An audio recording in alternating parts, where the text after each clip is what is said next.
Assalamualaikum warahmatullahi wabarakatuh. Selamat pagi anak-anak, apa kabar? Alhamdulillah, luar biasa, Allahu Akbar. Anak-anak hebat, sebelum hari ini kita mulai pembelajaran, marilah kita berdoa bersama menurut agama dan keyakinan masing-masing. Berdoa mulai.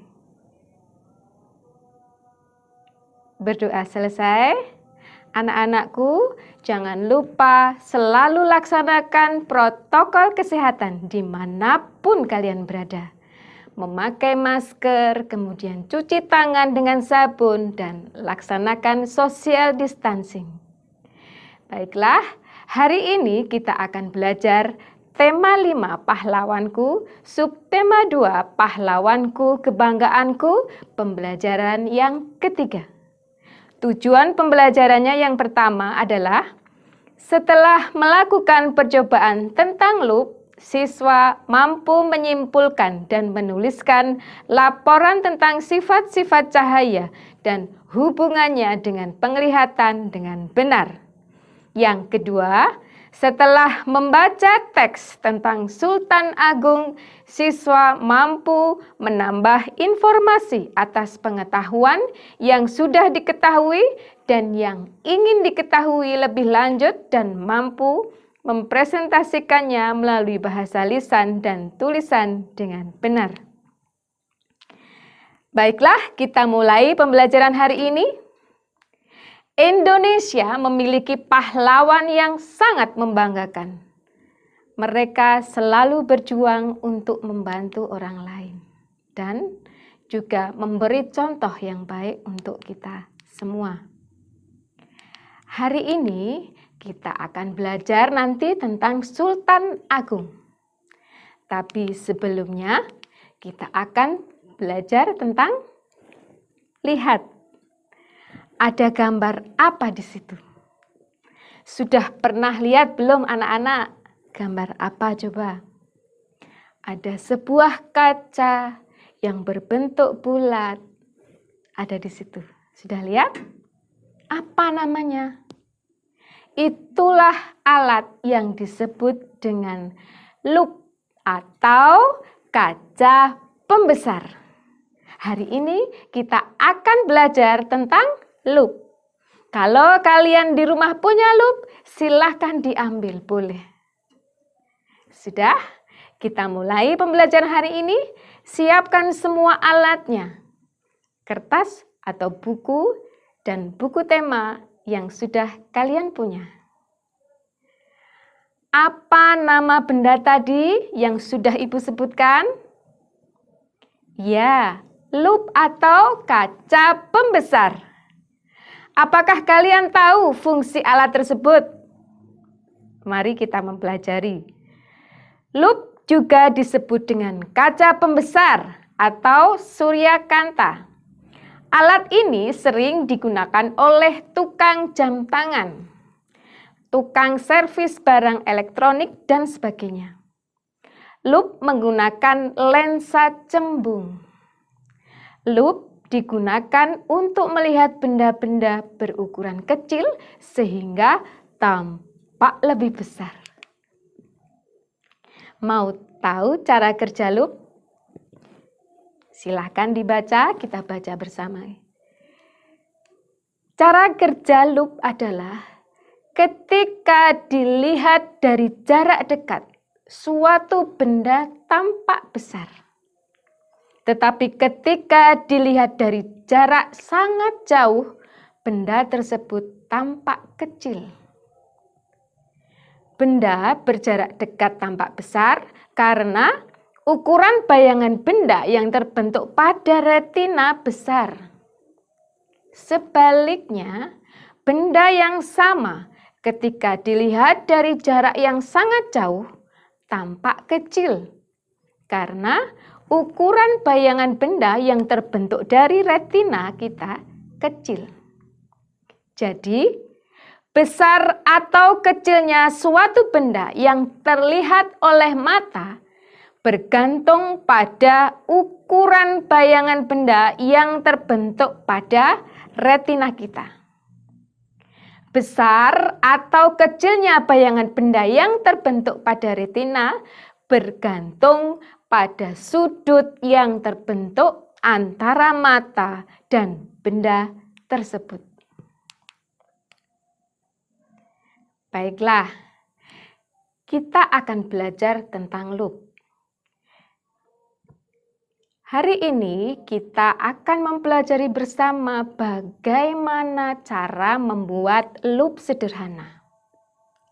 Kalian kalau merasa kurang mampu bisa bertanya kepada keluargamu atau siapapun yang ada di dekat kalian. Kegunaan kaca pembesar ini dapat digunakan untuk membantu melihat objek yang sangat kecil. Misalnya, sesuatu dari jam tangan. Dari jam tangan ini, apabila dilihat hanya dengan mata biasa, tidak akan terlihat. Tetapi kalau digunakan kaca pembesar atau loop, akan sangat terlihat. Itulah cara kerja loop tadi. Saatnya kalian bekerja sama dengan ada siapa yang ada di sekitar kalian membuat loop kaca pembesar secara sederhana. Alat yang disiapkan yang pertama adalah kantong plastik bening atau botol bening dengan permukaan rata. Yang kedua, air. Yang ketiga, kertas dengan tulisan-tulisan yang kecil, kertas atau buku yang kalian punya. Gampang kan?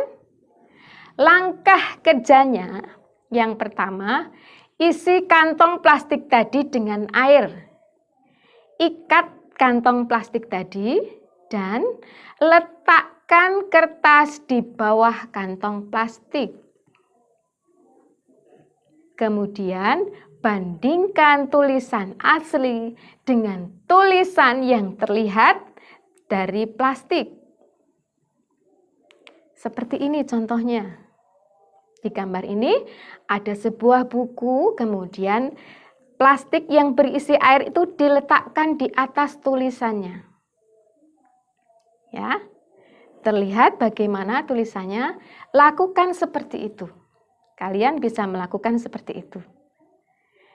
Kemudian, ulangi dengan kantong plastik yang berukuran 5 kali lebih besar atau ukuran yang lebih kecil. Kemudian, bandingkan hasilnya.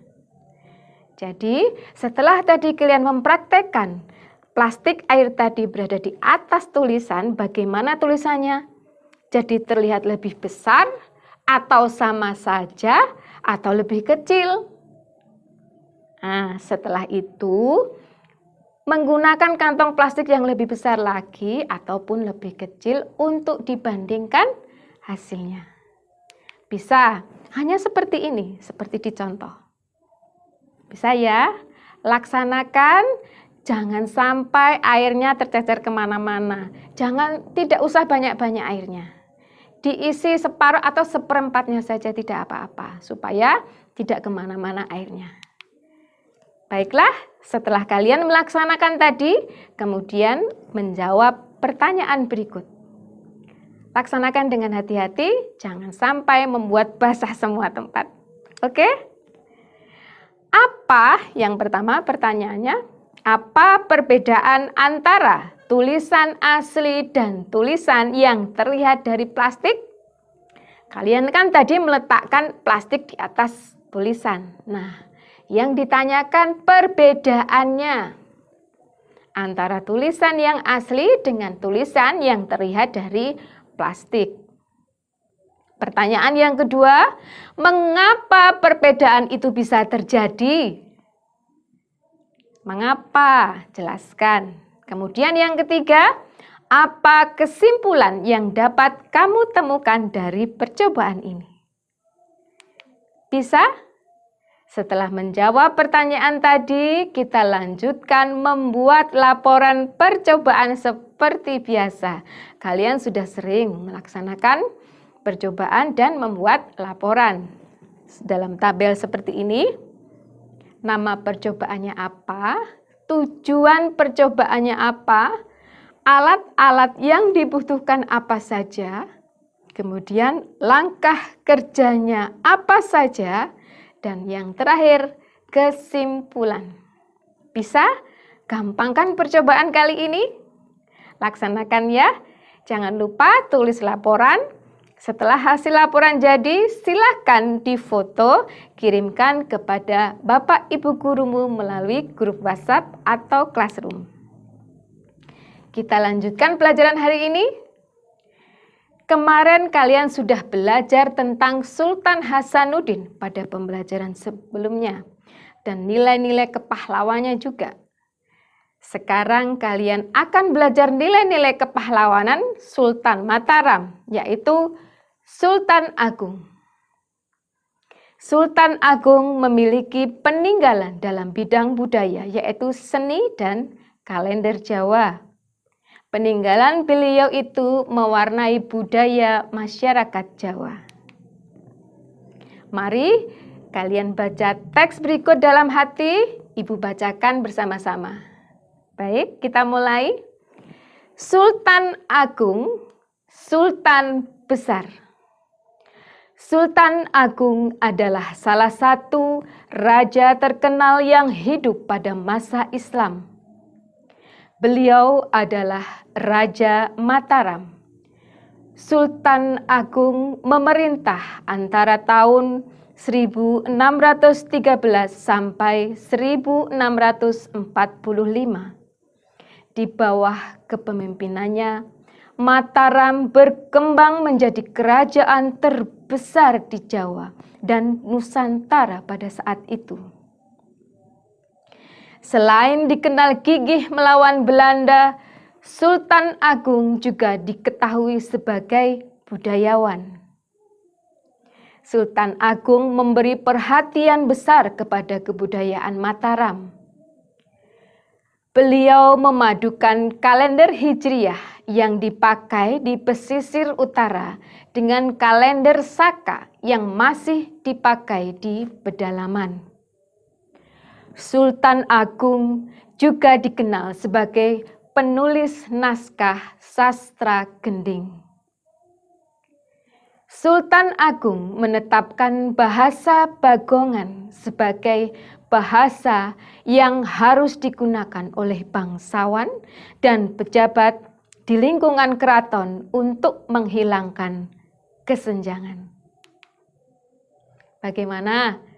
Sudah paham dengan cerita Sultan Agung?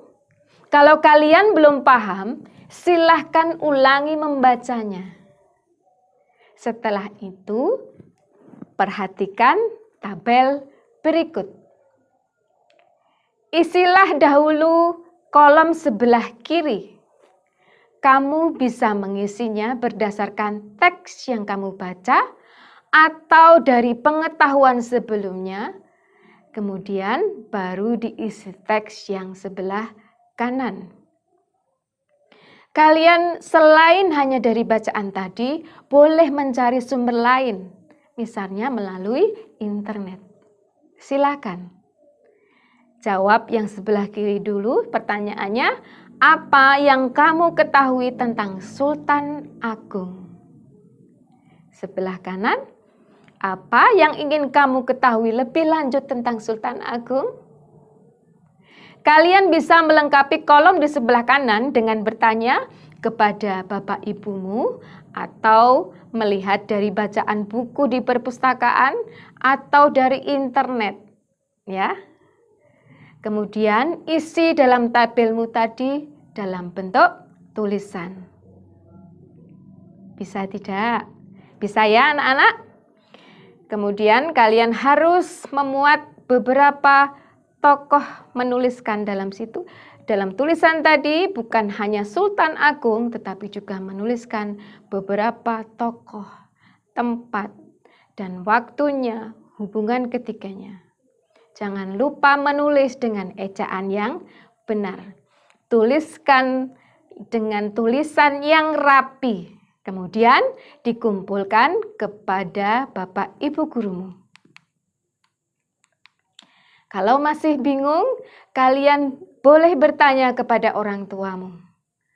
Tulisan kalian bukan hanya Sultan Agung, tetapi boleh juga memuat tokoh yang lain, tempat dan waktu yang berbeda. Bagaimana? Kemarin sudah belajar banyak tentang pahlawan. Boleh ditulis kembali dalam tulisan ini. Mudah kan? Alhamdulillah, pelajaran hari ini sudah selesai. Apa saja yang sudah kita pelajari hari ini, anak-anak? Yang pertama, setelah kalian melakukan percobaan tentang loop, kalian sudah bisa menyimpulkan dan menuliskan laporan tentang sifat-sifat cahaya yang berhubungan dengan penglihatan dengan benar. Yang kedua, setelah membaca teks tentang Sultan Agung, kalian mampu juga menambahkan informasi atas pengetahuan yang sudah diketahui dan yang ingin diketahui lebih lanjut.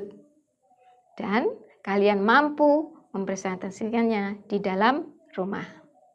Untuk besok, kita akan belajar tema 5 pahlawanku, subtema 2 pahlawanku kebanggaanku, pembelajaran keempat. Jangan lupa anak-anak hebat, selalu makan makanan bergizi dan rajin berolahraga. Salam sehat, tetap semangat, selamat belajar. Ibu akhiri, wassalamualaikum warahmatullahi wabarakatuh. Sampai jumpa di pembelajaran berikutnya.